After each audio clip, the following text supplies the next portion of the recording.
Hey, okay, this is a tutorial about how to read, sheet music for guitar, and,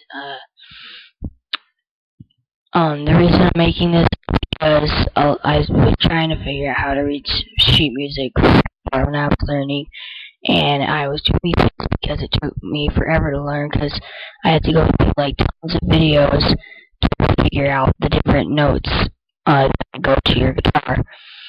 So, now this is what you've probably seen in a lot of music sheets where it has the notes up here and then the tab down here. But you that's just not right, because you also probably noticed that that is only shown in beginner songs, and that's because using tab is considered very amateur. So that's why most of the professionals don't use tab, they use this up here. So that's why you should learn how to use these. So if we move on, we have here are the basic arpeggios, which are the this is what you're going to need in order to learn how to play guitar on sheet music. So you probably want to copy this sheet down. You don't have to copy the key down unless you think you're going to forget how to read it. But basically, I also put a red square around the strings that you don't have to hold any frets down to do. Let's see, E, A, D, G, B, and E. And you'll probably notice that there's 2 notes in between each one for everyone except for the G, and that's because how it used to be for tuning was that people would tune this one to C, not B, and this one would be F. And someone changed that because he found that it would make it easier to play a lot of chords. So if we look at one of them, we have A2 and B. B is the note. Here it is right here. That's a B. And A is the string that you hold, which is the second lowest string. And then 2 is the second fret, means the second fret. And you've probably heard a lot of times where people say to learn the spaces, it's A, C, E, space, and then the lines, every good boy does fine. And that's fine if you like that, but I think that's kind of dumb, because instead of doing that, if you look at both the lines and the spaces, you'll see that it goes in the order of the alphabet from A to G and keeps repeating. C, E, F, G, A, B, C, D, E, F, G, A, B, C, D, E, F, G. And I think that's a lot easier to remember. So, I'm not going to explain this for that long because you probably already know this pretty well. These are the different notes that you have. This whole note, it has 4 beats, so it takes up an entire space of music.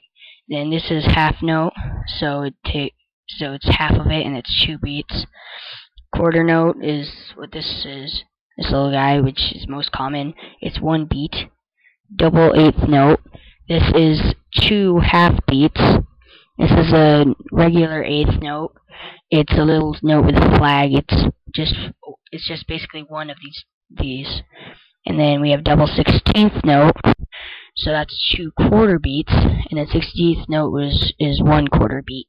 And you're probably gonna learn to hate these 2 when you play guitar, because unless it's like a really slow pace that the song is in, if you see these, it means the music is going by really, really quickly.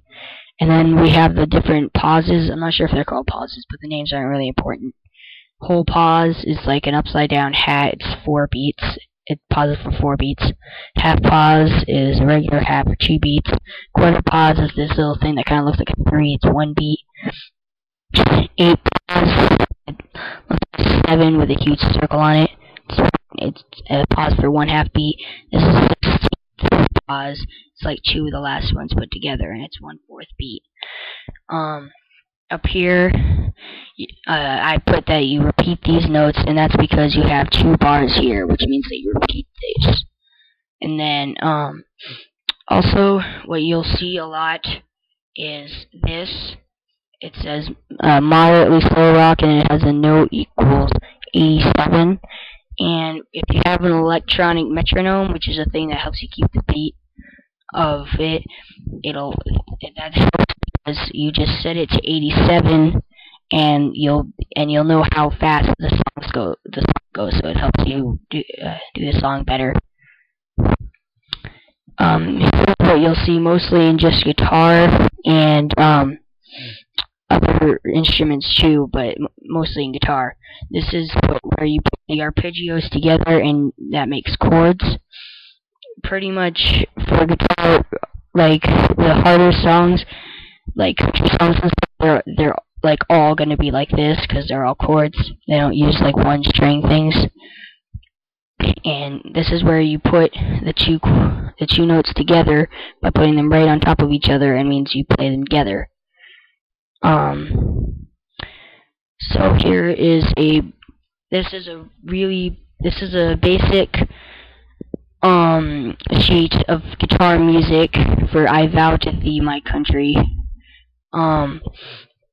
As you can see, it's really, really high, and it's got a lot on the last E chord, the last E string, which is the highest string, and it's mostly chords. There's like not one just arpeggios. For like this one, it's like the only one, I think. There's like 2 or 3, I think. But so there you have it. That's basically all you need to know about how to read music.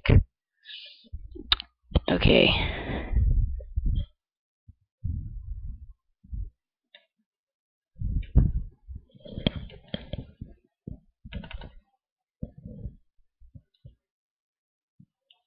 Wait a minute, how do I stop?